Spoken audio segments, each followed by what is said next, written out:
Um agradecimento ao Instituto Histórico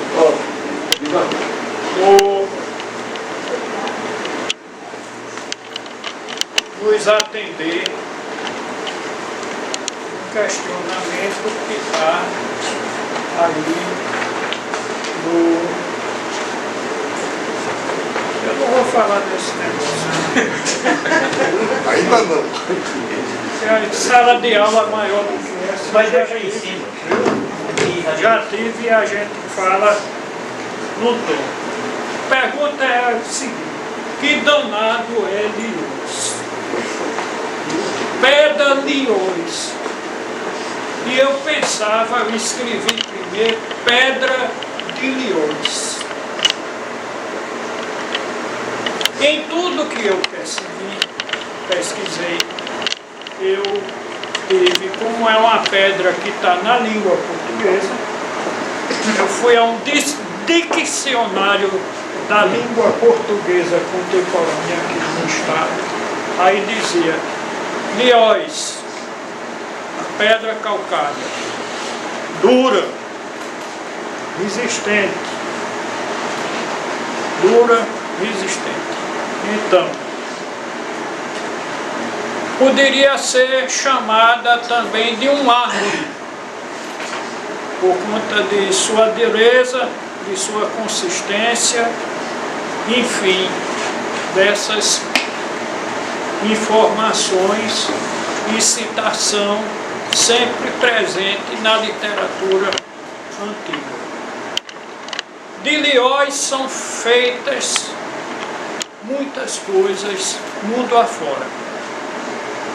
Mas aqui no Rio Grande do Norte, o Liões é o do Marco de Touros. Marco de Touros, quando foi descoberto, Cascudo vai, examina, publica e diz que é Liões. Pedra Liões. Não é de Liões. Não é um lugar próximo a Lisboa. É um comportamento, é uma característica singular das jazidas que existem nessa região.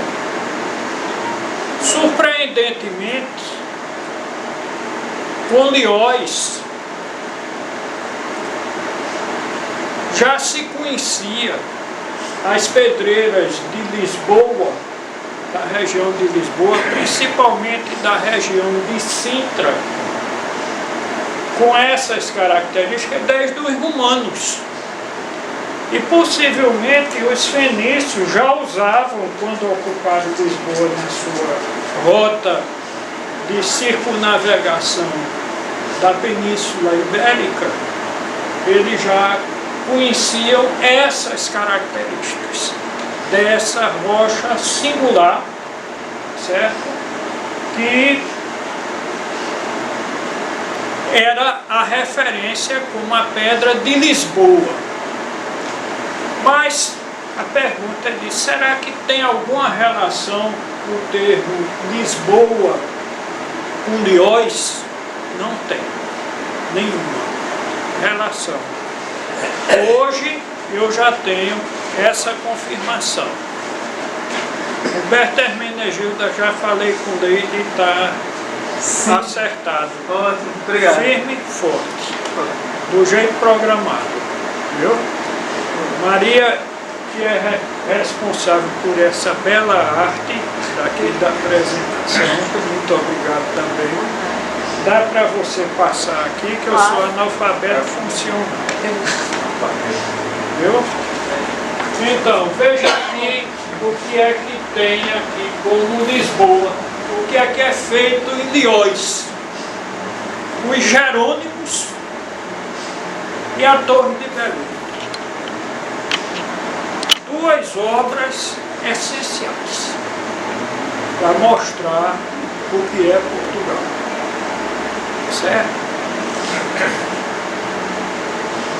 A Torre de Belém, manuelina, para proteger o porto de Lisboa artilhada a Torre de Belém para evitar a entrada de navegantes no Tejo e proteger o interior de Portugal. Manuelina, isso quer dizer que é do século XV para XVI. Toda em Diós. Toda em Diós. Daqui a uma semana, nós estamos dia 24, é o dia 1º de novembro, dia de Todos os Santos. Dia de Todos os Santos. Em 1755, é o rei Dom José I leva toda a corte para a região alta de Lisboa, toda a corte para a região, acampa no alto de Lisboa e de repente um terremoto de uma magnitude imensa destrói a cidade. O porto de Lisboa, isso é dia 1º de novembro de 1755. O porto foi, as construções ficaram arrasadas. E no porto tinha armazenamento de madeira, de tecidos para os velames, cordoalhas, materiais para calafetação, resinas, piche. E isso foi destruído, sim, o povo trabalhando com armado. Isso incendiou, depois do terremoto, a cidade incendia de Lisboa. Eu estava lá em cima assistindo isso. Consequentemente, a magnitude do terremoto, o mar recuou e volta como uma grande tsunami e arrasa o principal centro industrial da Europa na ocasião, que era Lisboa. Arrasa por completo. O rei nunca mais desceu. Nunca mais desceu para a cidade. E alguém tinha que tomar conta dessa situação como um todo, no lugar do rei. Os jesuítas disseram: vamos tomar conta daqui. Começou a fazer procissão, botar a culpa nos crentes, botar a culpa em alguém, tá certo? Fazer procissão e outras coisas, e a cidade não se reconstruía, os poderes totalmente ausentes e carentes. Ele tinha um secretário, que foi o Marquês de Pombal, por completo. 2 ou 3 anos depois, esse Marquês de Pombal atacou o jesuíta e colocou em desgraça toda a ordem. Aqui no Rio Grande do Norte teve consequência. O aldeamento de São Miguel do Guajiru era um aldeamento que dizem que tinha 5.000 índios frecheiros, né? O aldeamento, então, 5.000 índios frecheiros seriam 5.000 pessoas em condições de combate. E se você for multiplicar isso pelos velhos, pelas mulheres e pelas crianças, é uma cidade grande ainda hoje. O convento acabou-se. Só uma observação, não foi só os jesuítas, não, isso teve consequências, inclusive no Brasil, porque Pombal é considerado liberal, mas ele só era liberal para Portugal. Para o Brasil ele foi bem repressivo. Com Tanto certeza. que Eu não podia fazer essa observação no final para interromper para não interromper o Tudo raciocínio do palestrante, aí no final ele faz Então, questionamento. esse assunto gerou como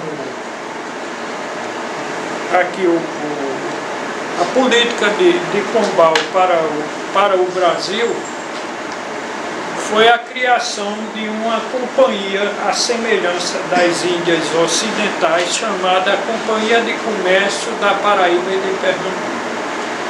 É um evento muito pouco estudado, mas como é um evento da virada do século XVIII para o século XIX, tem um papel importante na civilização do povo.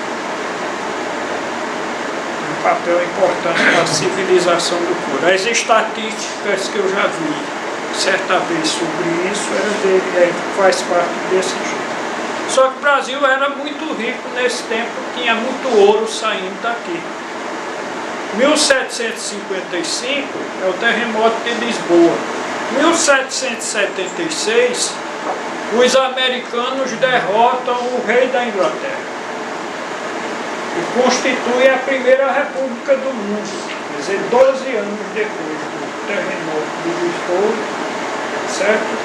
Gera-se uma instituição republicana no Novo Mundo. 1792, a queda da Bastilha, é essa data? 789. 13 anos depois. 13 anos depois. Né? Então, que é a queda da Bastilha. 1789. Então, o mundo está se transformando. O mundo está se transformando. E Portugal começa a se reconstituir porque tinha capitais, tá certo? E constrói o Mosteiro do Gerênio. E outras obras. E usa para isso todas as rochas ornamentais importantes para Portugal. O Leões de Lisboa, o Rosa Aurora também de Portugal, tá certo? Um branco de Extremóis, que é a pedra importante de Fátima. Você vê que as construções portuguesas são todas em pedra. Mas a mais portuguesa de todas, a mais antiga, é Leões. E o que seria esse Leões? É um calcário, mas ele é um calcário do Mesozoico, como geólogo me permite dizer isso. Tem a mesma idade o calcário da região de Lisboa dos calcários da região de Mossoró. Mesma idade, é do limite do Cretáceo Superior, que é o Cenomaniano. Mas as características da rocha, as características do Leões são características de resistência, de pouca porosidade, de uma beleza singular, mas variando de tonalidade e de conteúdo fossilífero e profundamente recristalizada, por isso que não tem porosidade. Então, uma pedra testada para construção naval em locais de ambiente altamente agressivo. A Torre de Belém, mais de 500 anos, certo? Comprovada a resistência desse material feito em Leões. E outros empregos dessa rocha, né, desse Leões, noutras situações. Mas Sabendo que Cascudo tinha identificado ou sugerido que o Marco de Touros era de Ilhéus, nós temos um desafio diante dessa afirmação. É que o Marco está lá dentro do Instituto Histórico, dentro do Forte do Rio Mar, tá certo? Aqui no Instituto Histórico está o modelo dele. E Tá ruim para ouvir você. viu? Então eu vou mais para trás. Tem que gravar. Ele está gravando, a gente tem que... Sim, tá certo.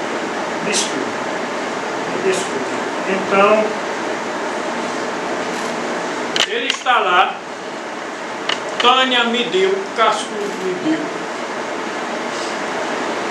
Por essas informações que eu tenho aqui, que são as características técnicas do Ilhéus: resistência à compressão,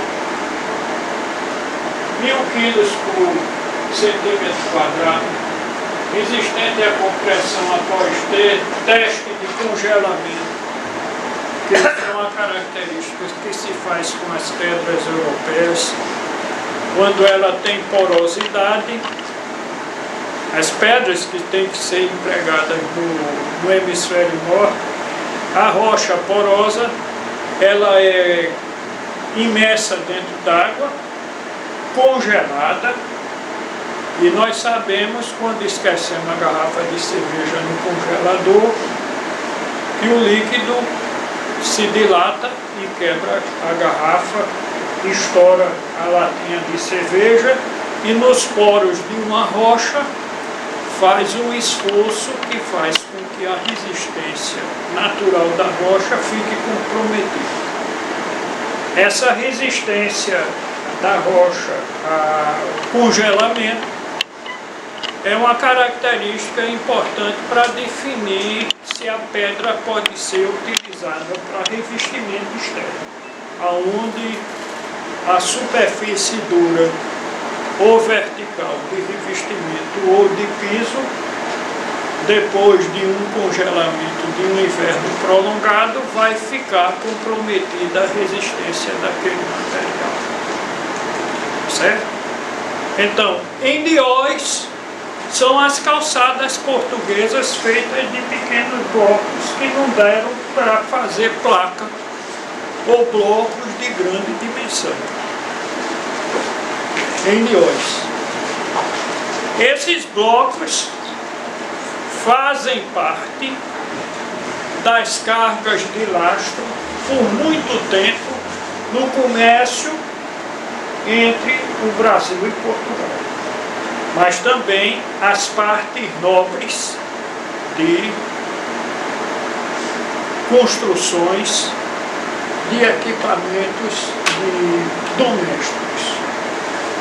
Eu estou aqui na companhia de Júnior, né, que é marmorista, filho de portugueses, a quem eu vou encomendar umas amostras de Ilhéus, que eu acho que ele tem. Né? A mesa lá de casa, que tem 3,5 metros, é uma coisa parecida com Ilhéus, mas não é Ilhéus, é uma alpinina. E eu estou achando que essa que está aqui também é uma pedra portuguesa, como tem esse emprego aqui em muitos lugares.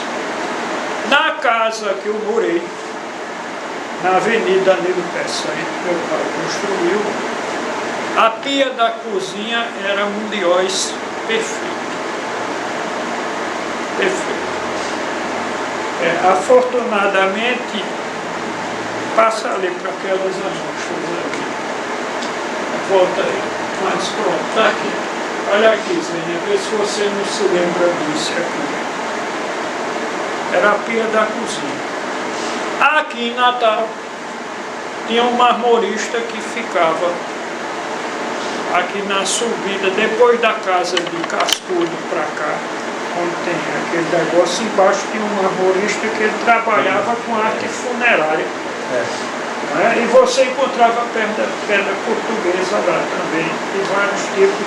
De modo que se você procurar leões aqui em Natal, pode encontrar. Me disse Paulo Eider, que eu encontrei recentemente, que acha que uma pedra do portinho do antigo palácio da Rua Chile, ali tinha um portinho, ali que foi a casa de a cantina Letieri, teria um revestimento de blocos que ele, pelo que viu como arquiteto e como uma pessoa experiente em história, acha que também é um leões. Então, de Portugal veio muito material, né? Veio muito material para cá, para o Brasil e para outros lugares. Apresento minhas duas irmãs, Ana Maria e Maria Luísa. O resto tudo é amigo aqui, queridos. Então, vamos retornar aqui. Você veja como é um material fossilífero. Esse rosa aqui, isso é uma espécie de espongiário. E todo ele recristalizado. Todo ele recristalizado. Que dá ao Leóis. E Leóis é a pedra que está no entorno de Lisboa, né? As suas características de resistências singulares. Então, como é que volta aqui, Deus? Vamos voltar aqui. Aqui. Como a pergunta que eu fiz, e que muita gente faz, o que é Leóis, então, dentro do que você tem de referência de língua portuguesa escrita até agora, não tem nada melhor do que o dicionário Leóis. O termo Leóis, vejam vocês aqui. Primeiro, ele já identifica como um adjetivo. Então, Leóis não é um substantivo. Uma qualificação de um material em função de suas características. E o Ais disse de ou pedra calcária branca dura que é usada em estatuária e obras diversas da arquitetura, especialmente na forma de placas de vestimento. Etimologicamente, vem do francês antigo, porque o Ais é todo cheio de abreviaturas, aí a gente tem que consultar as abreviaturas, e isso é riquíssimo para a nossa informação, certo? Em que ele encontra no francês antigo como Leóis. Citação de 1125, a citação medieval. E atualmente é liés, sendo a palavra liós de origem gaulesa. Então, por que francês? O pé da Torre Eiffel são blocos de calcário monolíticos. O pé da Torre Eiffel. Cada um dos 4 pés. A Ópera de Paris, toda em calcário recente. E o calcário recente, para ter dureza, ter consistência e ser durável, tem que ser liés.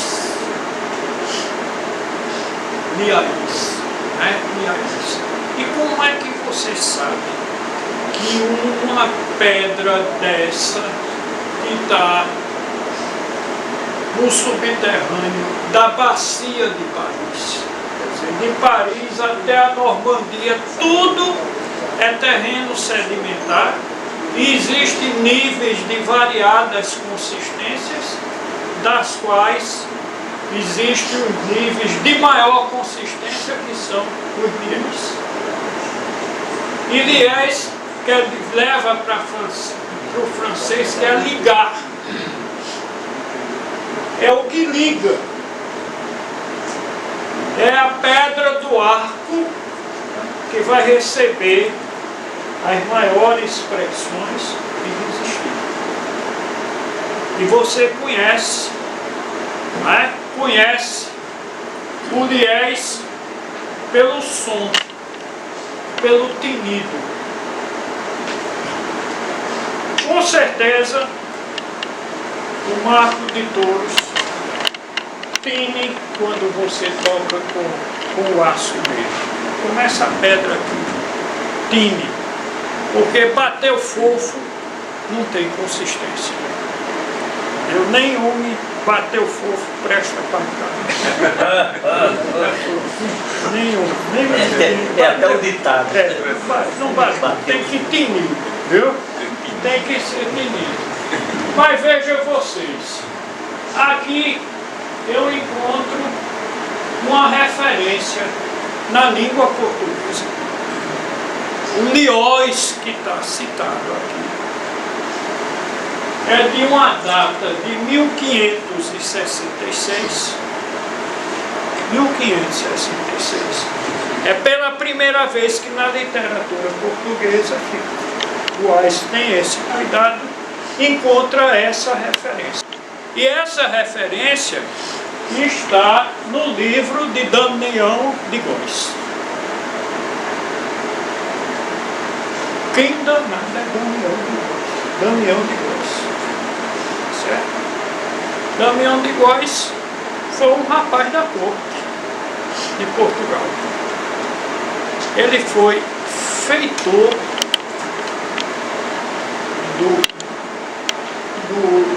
da casa de negócio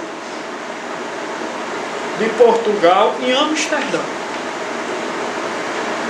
E era uma cabeça livre, um homem livre, amigo de rei, fazia negócio, comprava o pinho de riga para mandar para Lisboa. As resinas da Noruega para ser utilizado, os tecidos que seriam necessários, ou as fibras necessárias, a seda, o linho, para fazer isso. E a feitoria de Amsterdã era a feitoria economicamente mais poderosa de Portugal. E ele estava lá, certo? E ele é um homem, um literata, Damião de Góis. Passa aí para a gente mostrar aqui para ele, aqui quem é Damião de Góis. Está aqui o retrato dele, certo? E o livro dele, autografado por ele, de 1566, aonde está a cruz da Ordem de Cristo, que eu digo que é a cruz de Malta, certo? O globo orbilar, que eles chamam, que é o nomezinho, para aí. E aí Damião de Góis recebe a autorização em 1566 para contar a história, a crônica do felicíssimo rei Dom Emanuel, do Vitorioso.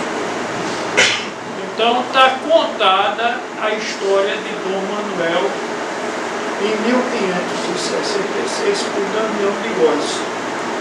Em 1566, Damião de Góis Dom Manuel já estava aqui. Eu acho que quando o livro é impresso, desagrada a Casa de Bragança, que tinha pretensões ao poder. porque Dom Manuel e todas as pessoas que sucederam eram da casa de Avis. E a casa de Bragança se perpetuou até os dias de hoje. Nós temos o deputado federal Dom Pedro de Bragança, que é o herdeiro, o pretenso herdeiro da coroa imperial portuguesa, que ainda permanece. E a dinastia de Avis, que é responsável por todas as conquistas, por todas as navegações portuguesas, que ficou comprometida sem condições de continuar no poder, ela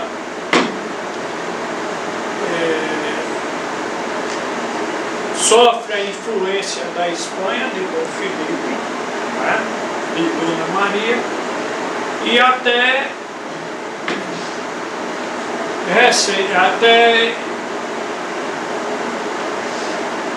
pouco tempo depois, ela não tem condições de permanecer no poder. Some da nobreza de Portugal. E o que é que acontece com Damião de Góis? Damião de Góis termina sendo vítima da Inquisição.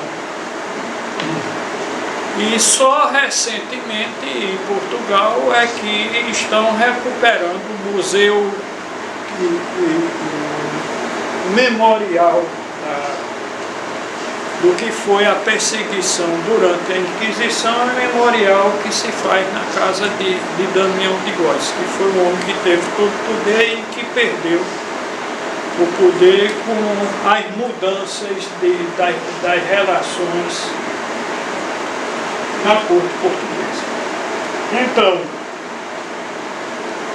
o entendimento que eu tenho após fazer essa leitura muito preliminar é que nós temos diante de nós um horizonte muito grande de pesquisa a ser feita. Por exemplo, a intenção, quando nós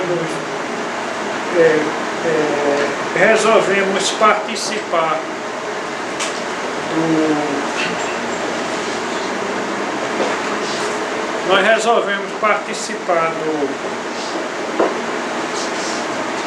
do grupo que questiona o descobrimento do Brasil, ou questiona o Manuel, com Tânia, com o grupo aqui do Instituto Histórico, é que nós precisamos ter uma certeza, é fazer uma caracterização física do Marco de Todos, porque é uma caracterização física do Marco de Todos.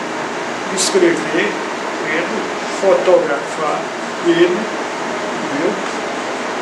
fazer um estudo petrográfico, que é uma coisa muito difícil de ser feito numa peça dessa natureza, porque vai ser necessário se colher uma amostra. Já há algum tempo eu penso nisso, pode ser uma sondazinha rotativa, não um furo, mas a retirada de um corpo de prova em um local que não danifique a peça, o marco, e que possa ser resgatado esse material e depois recomposto, colocado no seu local, reconstituído no seu local, e para que a gente possa ter com essa amostra desse material 2 exames que hoje são feitos aqui em Natal. A difração de raio-x, que vai me dar a mineralogia dele, e a fluorescência de raio-x, que vai me dar a composição da amostra retirada de lá. Isso é feito aqui em Natal, é feito aqui em Natal. Manuel Negreiros fez isso aqui em Natal. Ele me procurou e nós colhemos uma amostra do saco de cimento da Ponte Igapó. Quando colheu a amostra, aí disse, a igreja disse, liga aí agora, o que é que a gente vai fazer? Vamos levar lá para Potigás, tem um laboratório lá na Potigás, montado pela Petrobras. Fizemos a amostra de fluorescência de raio-x e a difração de raio-x e se identificou na composição do cimento um mineral que só existia esse mineral na jazida da fábrica de cimento, da onde se dizia vir o cimento da Europa, da Inglaterra para cá. Ligado, com relação às amostras, eu tenho como fazer isso com uma bloco que é isso mesmo. A parte inferior. O problema é tudo é o IFAM. Viu? O problema desse é o IFAM. E a prova, antes de ontem, eu procurei saber quem era que estava na Jazida, que ainda hoje é o carro-chefe de uma empresa, e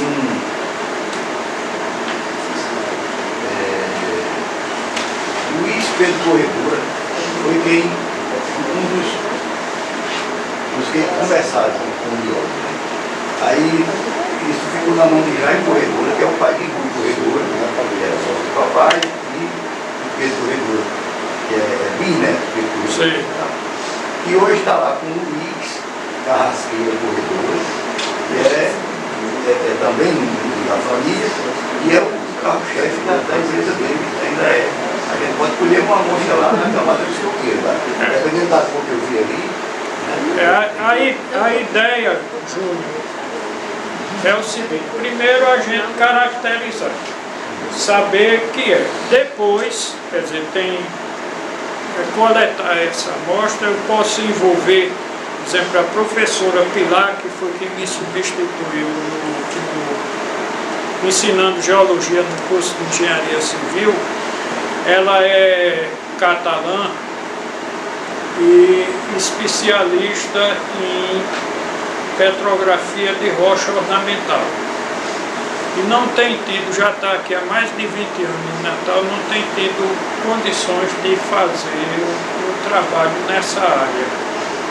E nós precisamos de nos envolver, começar a envolver uma proposta concreta e que hoje o Instituto Histórico já tem condições de referir por sua qualidade, por seu procedimento, como um dos parceiros de iniciativas dessa natureza. Então, eu gostaria de chegar ao ponto de saber de que pedreira ao redor de Lisboa saiu o marco daqui. Porque pode ficar certo de uma coisa: Liós só se encontra esse tipo de rocha no entorno de Lisboa. Pode ter um tipo, como é a minha mesa, e a Opinina, que é mais ao norte. Eu não sei, a Opinina é de que região de Portugal? Eu sei que o Liós se apresenta também em Ligais, em Pedra Furada, Pedro Cunha, que é aquela região ali da... Tem. A parte de Ligais é os materiais mais que eles chamam de encarnado de Ligais, que é Liós. E o amarelo Ligais também é Liós. Tem vários Liós. E tem quando a primeira, engraçado, que a primeira citação do termo Liós, que foi feito por Damião de Góes, é que a escultura de Dom Manuel e da esposa dele, no local do sepultamento, foi feita em Liós. E como Damião de Góes é o primeiro a escrever, primeiro português a publicar em livro o que foi a descoberta do Brasil por Pedro Álvares Cabral, ele diz que deixou uma cruz de pedra no local do descobrimento. E a cruz de Porto Seguro não é de pedra, veio depois. Aqui eles deixaram, foi ela aqui, certo? Aí está no relato. E outra coisa importante que eu gostaria de dizer aqui é que a maior parte desses textos eruditos, esses livros antigos, hoje a gente baixa da internet. Não é, Manuel? Manuel tem o Damião de Góes completo. Eu também tenho o Damião de Góes completo. Então é uma escrita totalmente, a gente tem que saber ler paleograficamente para poder ler corretamente e entender o que foi escrito, certo? Mas contar a história da descoberta do Brasil, como foi feito ao rei, porque quem deu veracidade a isso aqui não foi a carta de Perovai de Caminha contando a história, não. Foi a história que ficou firme em Portugal na ocasião. Então,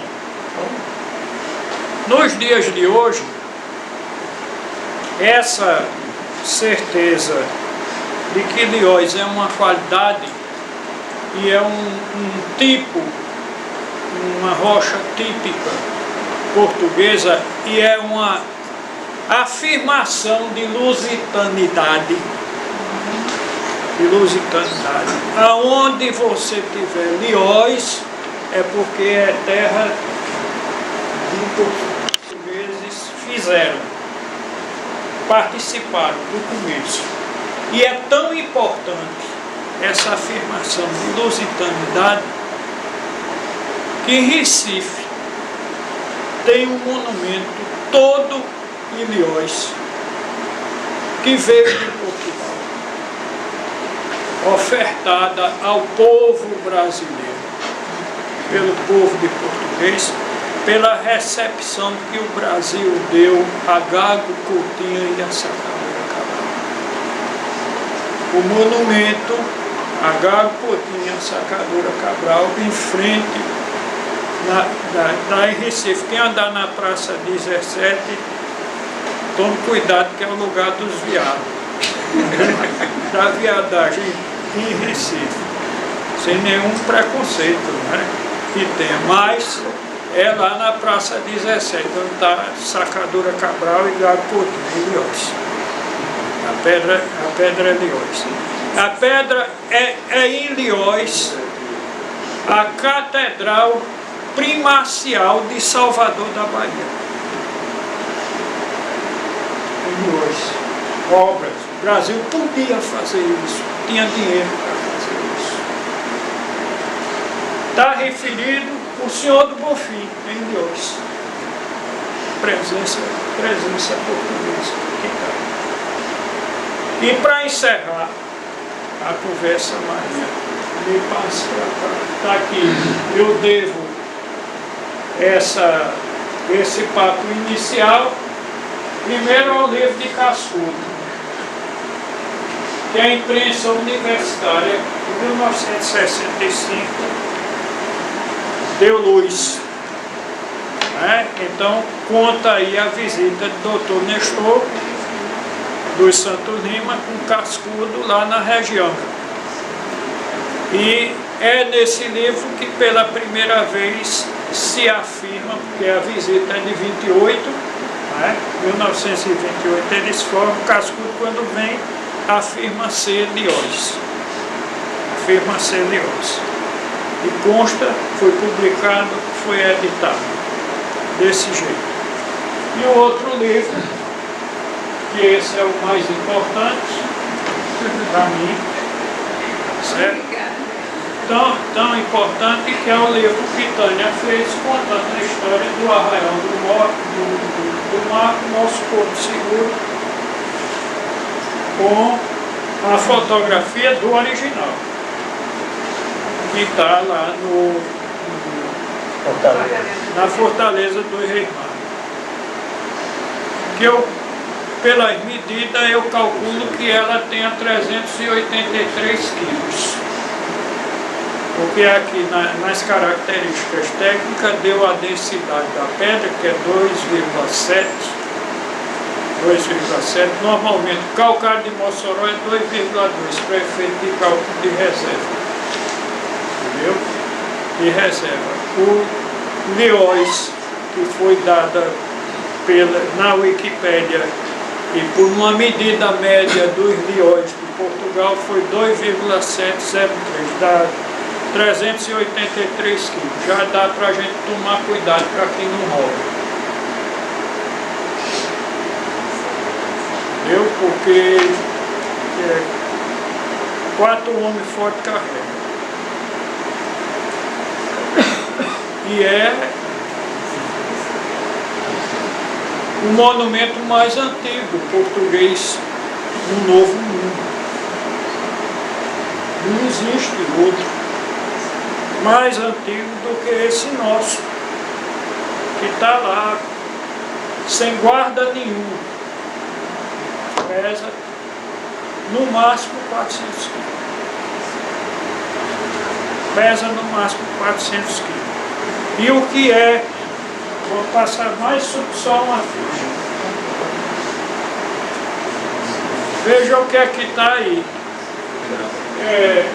A Smithsonian Institution americana e a NASA está falando aqui do Lióis. E agora, no dia 14 de julho de 2019, o Lióis foi inscrita como herança, pedra de referência da história global do planeta Terra. Por quê?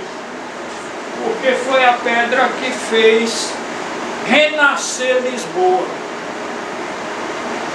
É em Lióis que Lisboa renasce, se reconstrói, retirando de suas entranhas, do seu entorno, o material necessário para a reconstrução e fazê-la como hoje, após um terremoto que a destruiu, comprometeu toda a parte baixa. Então, veja a importância que passa a ter esse material em termos históricos, entendeu? E o que é isso para o Rio Grande do Norte? E quanto ainda mais a gente tem que trabalhar e para pesquisar, para valorizar isso aqui. Pessoalmente, eu me meti nessa coisa não só porque ensinei geologia para engenheiro na universidade. Foram de 1983 até 2012. Fui professor de geologia aplicada à engenharia para os engenheiros civis. Deve ter passado por mim uns 2.000 engenheiros. Não foram poucos, não. E eu tinha um cuidado muito grande, porque geólogo, conversar com o engenheiro, são duas atitudes diferentes. Eu tinha que saber falar, passar para o engenheiro o que ele queria ouvir e o que interessava para ele ouvir, né? E uma das coisas que chegou um determinado instante, que eu tive que arranjar uma sala só para mim, porque eu vivia carregando pedra para um lado. Então tinha que ter um lugar onde estavam as pedras, os materiais, e depois aí eu botei data show. Eu consegui fazendo isso para poder trazer o mundo para dentro da sala de aula, que é uma coisa difícil. Isso gerava uma interação com o aluno e uma necessidade de troca de conhecimentos que eu aprendi eu fui aprendendo ao longo do tempo.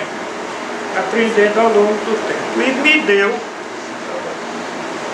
uma certa bossa para poder conversar com quem eventualmente não teria interesse naquele assunto.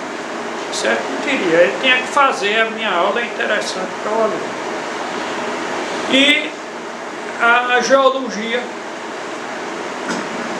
como qualquer ciência, precisa de um conceito. Para você, em cima daquele conceito, construir um conhecimento. Certo? Então, o conceito do estudo da biologia é o conceito de célula. Você tem que saber o que é uma célula para poder identificar se uma célula é de um vegetal, se é de um animal, de uma coisa assim. A matemática é o conceito de número. Da geometria é o conceito de ponto. O que é um ponto? Ponto é a interseção de uma linha reta com a superfície. Certo? Mas esse ponto ele pode se deslocar de um canto para outro. Aí ele traça uma linha. Se as linhas se cruzam, ela forma um plano ou uma superfície. E essa superfície ela pode ser demonstrada matematicamente. E a geologia? Como ciência. Eu vou construir como.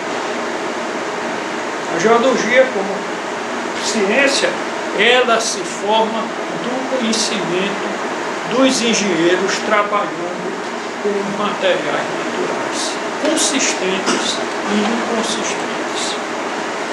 Os consistentes se chamou rocha e os materiais inconsistentes, a terra, o solo, o material decomposto. Então, por que é que eu tenho que usar esses materiais consistentes e inconsistentes para conhecer o planeta Terra? Porque é dele, da natureza desses materiais, que eu vou poder contar a história daquele lugar, daquele ponto, daquela coisa. Eu conto a história desse prédio analisando os tijolos, as argamassas, as tintas que foram utilizadas. Agora eu conto a história de Acari estudando as pedras que estão naquela região, sabendo como elas se formaram, que natureza tem. Certo? Então o conceito da ciência geológica é você conhecer a pedra. E a pedra é o assunto do pedreiro.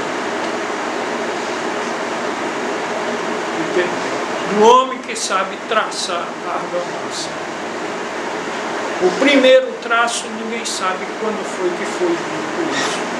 Quem primeiro queimou uma pedra calcária na história da humanidade e sacudiu a água depois em cima da pedra que queimou e virou terra e ela ferveu.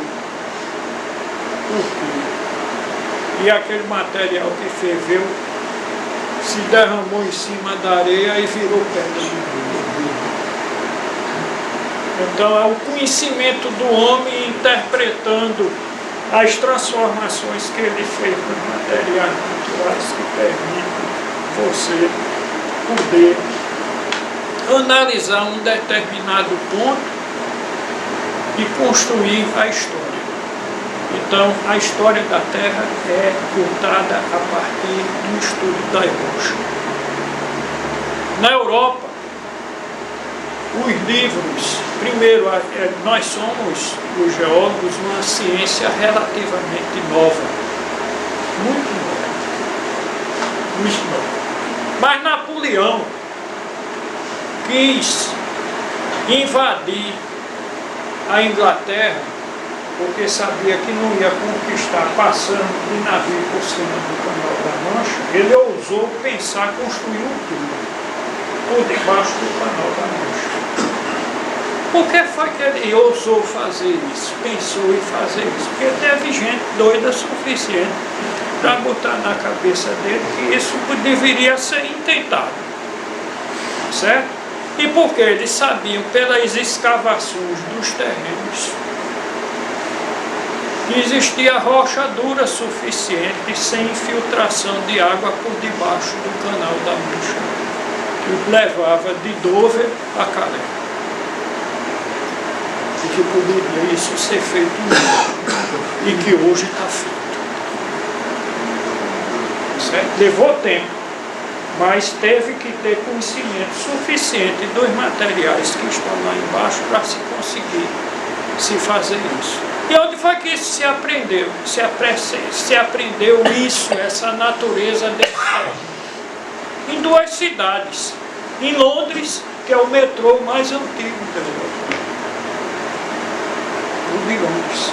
Você imagine esse metrô como era, porque eram os primeiros transportes subterrâneos por debaixo do rio Thames, era feita em carroça de burro, de mula, puxando por cima de trilho. E depois de máquina a vapor. Certo? O túnel 5, que é o túnel que liga a Itália à Suíça, teve um dia que o trem parou no meio do túnel, tem 11 quilômetros, todo mundo que estava no trem morreu asfixiado, entoscado pelo carvão que era utilizado. Esses desastres existem. Eu mesmo passei, meu maior instante de pânico que eu já tive na minha vida foi no túnel Rebouça, entre o Maracanã e a Lagoa Rodrigo. E teve um desastre, fechou o túnel e todo mundo aperreado, ligando o motor, querendo voltar e ir para um canto e outro, e o túnel sem funcionar o exausto. Sem funcionar o exausto. Então, o homem tem limitações no seu ambiente para viver, né? O ser humano tem limitações. E as limitações que o ser humano tem, principais, é a função de um número, que se chama 36. 36 graus centígrados. É a temperatura interior do mundo. Entendeu? Aqui eu tenho, se fizer mais de 55 graus, eu não aguento o calor. Se fizer menos de 0 graus, eu tenho que me vestir mais, certo? E se for uma região por completo, como é que eu vou viver nesses ambientes? Então eu tenho que criar, utilizando os materiais naturais, o ambiente necessário para que eu possa sobreviver. Humberto, meu filho, está hoje em Winnipeg com a temperatura de manhã de menos 5 graus centígrados. Ele e a mulher, ele tem que ir trabalhar. Todos os dois. E funciona. Certo? Por quê? Porque existe uma engenharia, existe um condicionamento que permite isso. Mas voltando aqui um pouco, para voltar, eu falei sobre o túnel, sobre o Canal da Mancha, mas Napoleão recebeu essa orientação dos seus generais e das pessoas que desejavam isso, porque a capital da França era Paris. E Paris é em cima de uma bacia sedimentar recentemente, aonde os calcários e os materiais consistentes e inconsistentes se repetem. E nos subterrâneos de Paris, que para se livrar da peste negra, teve que ser saneada,